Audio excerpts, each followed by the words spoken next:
Existe um tipo de lutador que faz você perder antes de entrar no tatame.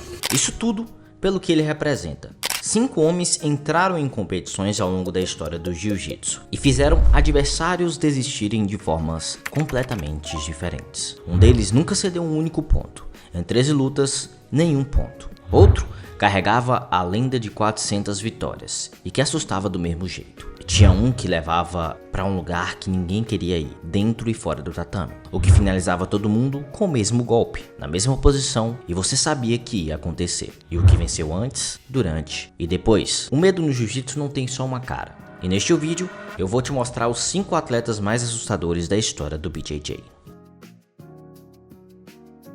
O número 1 dessa lista não é o mais famoso. Eu estou falando do tigre brasileiro Ricardo Arona. O cara teve 13 lutas no ADCC, o campeonato de grappling mais difícil do mundo. Ele venceu as 13 e não levou sequer um ponto. Nenhum adversário em nenhuma dessas 13 lutas conseguiu marcar um único ponto contra ele. No ADCC 2000, Arona ainda era faixa marrom e ele foi para Abu Dhabi e derrubou Tito Ortiz, que naquela época era um dos atletas mais sinistros do mundo, como se fosse um treino. Depois foi para cima de Jeff Monson, campeão do ano anterior, e ganhou de novo. Saiu de lá com ouro e recebeu a faixa preta em cima do pódio. Naquela mesma viagem, no mesmo dia. Voltou em 2001, ganhou o peso e absoluto. Voltou em 2003, ganhou a superluta contra Mark Kerr, tetracampeão de 4-0. Só no ADCC, 4 títulos, 13 vitórias e nenhum ponto cedido. Mas o que tornava Arona realmente assustador era o símbolo por trás. Ele não era um cara expressivo.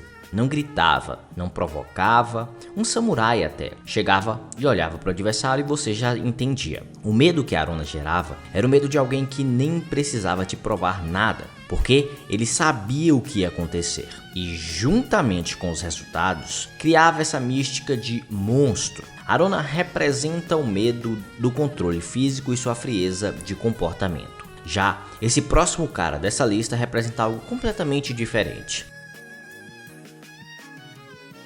Deixa eu te fazer uma pergunta. O que é mais assustador? Enfrentar um cara que vai te dominar dentro das regras ou enfrentar alguém que não parece ligar para regra nenhuma? É aí que entra Ryan Gracie. Neto de Carlos Gracie, faixa preta, lutador do Pride, membro de uma das famílias mais respeitadas da história das artes marciais. E ao mesmo tempo, o cara mais imprevisível que o jiu-jitsu já produziu. O Pride chegou a usar uma estratégia de marketing em cima disso. Eles não precisavam inventar nada, eles só precisavam apresentar o Ryan como ele era, o bad boy da família Gracie. O cara que ganhou a experiência brigando nas ruas do Brasil antes de entrar em qualquer ringue profissional. A rivalidade com Walid Ismail, hoje dono do Jungle Fight, começou numa praia de Copacabana. Ryan estava acompanhado de amigos, Walid estava sozinho e Ryan foi lá e agrediu. O motivo era apenas Ryan sendo Ryan. Walid depois desafiou ele para uma luta oficial diversas vezes. A luta nunca aconteceu. Jorge Patino Macaco foi uma história parecida. Os dois tiveram várias brigas fora do ringue. Chegaram até depredar uma loja em um desses confrontos. E no Mundial de 1999, Ryan deu um soco na nuca de Walid no meio do evento,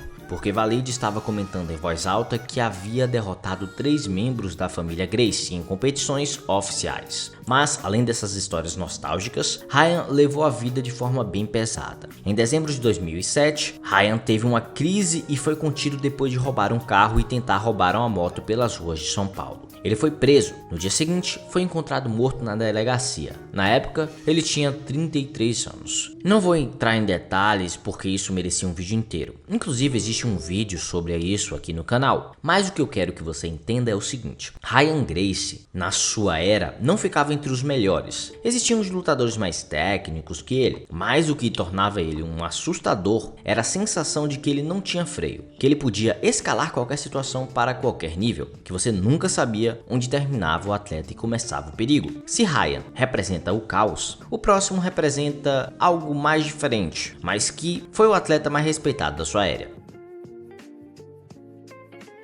Ryan Gracie te assustava porque não sabia até onde ele ia. Já Rickson Gracie te assustava por um motivo completamente diferente. Você sabia o que ia acontecer e não tinha nada que você pudesse fazer. Rickson tinha 18 anos, pesava 20 quilos a menos que o adversário. O adversário era Rei Zulu, um homem que havia passado por 150 lutas sem perder nenhuma. Ninguém no Brasil queria enfrentar Rei Zulu. A luta aconteceu em Brasília, diante de uma torcida que era quase toda do Zulu. Rickson não estava bem, o ar seco da capital estava afetando o condicionamento dele. Carlos Gracie pediu para ele não lutar, mas o cara era tão casca-grossa que lutou e ainda venceu a luta. 4 anos depois, Zulu pediu a revanche. Dessa vez no Maracanãzinho, com cerca de 40 mil pessoas na arquibancada. A batalha foi uma guerra. Rickson venceu de novo. Nessa época, o Brasil vivia uma guerra real entre o jiu-jitsu e a luta livre. Era um tipo de rivalidade que rendeu várias histórias e ajudou inclusive na disseminação da arte. Certo dia, Rickson foi para a praia onde o líder da luta livre, Hugo Duarte, treinava. Duarte estava querendo lutar. Rickson deu um tapa nele para tornar o conflito inevitável. A porradaria cantou e os dois saíram na mão no meio da multidão. A resposta da luta livre foi mandar um grupo de 60 homens invadir a academia de Hélio Gracie. Foi Hélio Gracie, com mais de 76 anos, inclusive outro cara frio e casca grossa, quem parou o grupo na entrada e controlou a situação sozinho. Esse é o tipo de família que formou o Rickson. Além disso, ele aposentou o invicto. 400 lutas vencidas e 0 derrotas. E aqui eu preciso ser honesto com você. O próprio Hélio Gracie, pai de Rickson, contestou esse número. Segundo Hélio, as lutas verificadas são as 2 contra Zulu e as disputadas no Japão. Mas sabe de uma? Isso não importa, porque o medo de Rickson gerava simplesmente era a lenda que ele gerava e o respeito até dos inimigos. Tem até um documentário de 1999 chamado Choke, que acompanhou Rickson nos bastidores do Vale Tudo do Japão. Esse documentário é um filme sobre um homem que parece estar em outro nível de existência com rotina muito atípica, treinos na praia, respiração, silêncio antes do combate. O que fez Rickson ser um cara à frente do seu tempo, antes de todo mundo, é que o combate começa na mente do adversário muito antes de sair na porrada. A partir do momento que você vence a sua mente e a mente do adversário, você está com a luta ganha. Rickson era mestre nisso. Um cara calmo e por seu histórico e confiança gerava nervosismo nos adversários.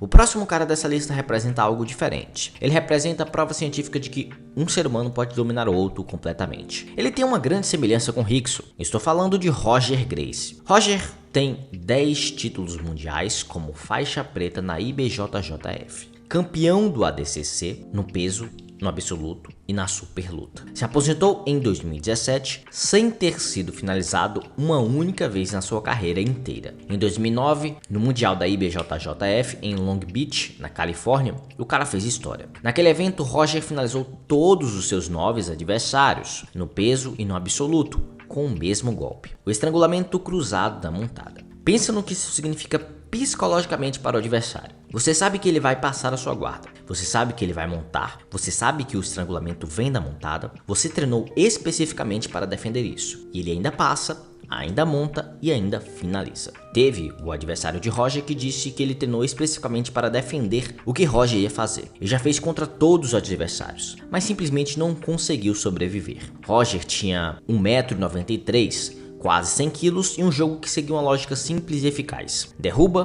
passa a guarda, monta e finaliza. A comunidade até tinha um apelido para ele, que era Cobertor Gracie, por conta da montada. E o mais desconcertante de tudo isso era que Roger, fora do tatame, é a pessoa mais tranquila que você vai ver. Fala baixo, tranquilo, um homem de poucas palavras. Roger se aposentou em 2017 após estrangular o então campeão mundial Marcos Buchecha, encerrando a carreira sem uma única derrota por finalização. Entrou, finalizou o campeão e saiu como se fosse um treino.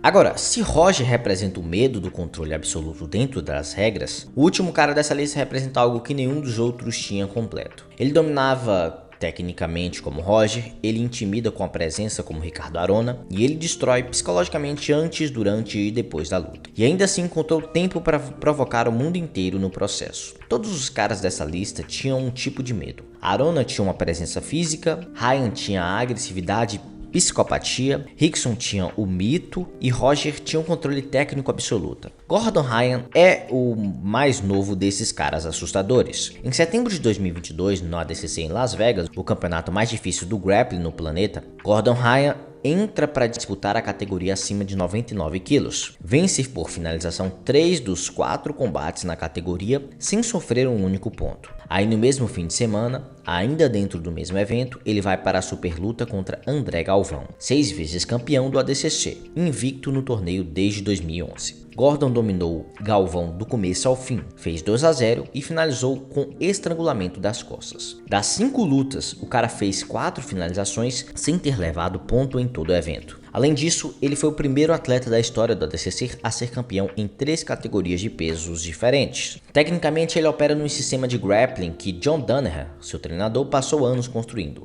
que são leg locks, domínio de costas e uma pressão posicional que não dá nem respiro para o adversário. Com Felipe Pena, um dos melhores do mundo, Gordon se enfrentou múltiplas vezes. A rivalidade foi intensa dentro e fora do tatame. E Gordon não deixou essa regra ser só esportiva. Ele levou para a mente, para as redes sociais, para uma narrativa pública. O cara foi chamado pelo público do jiu-jitsu de Conor McGregor do jiu-jitsu. A luta começa muito antes do primeiro contato e continua muito depois do último, ainda mais no mundo midiático de hoje. Fábio Gurgel, um dos maiores técnicos da história do jiu-jitsu, disse após o ADCC de 2022 que desde o tempo de Rickson Gracie não havia um lutador vencer todos os oponentes com tamanha dominância. Em 2023, Gordon anunciou uma pausa por conta de problemas sérios de saúde, uma condição chamada gastroparesia, que vinha se agravando há anos, e mesmo assim o legado já estava escrito. Ele tem 7 títulos no ADCC, foi 3 vezes campeão mundial no GI pela IBJJF. Domínio absoluto numa era onde o grappling nunca foi tão competitivo. A gente começou esse vídeo com uma pergunta simples: quem é o lutador mais assustador da história do jiu-jitsu? E agora você tem 5 nomes, você tem 5 respostas completamente diferentes, cada um com suas peculiaridades. Ricardo Arona, ele mostrava o medo do domínio físico.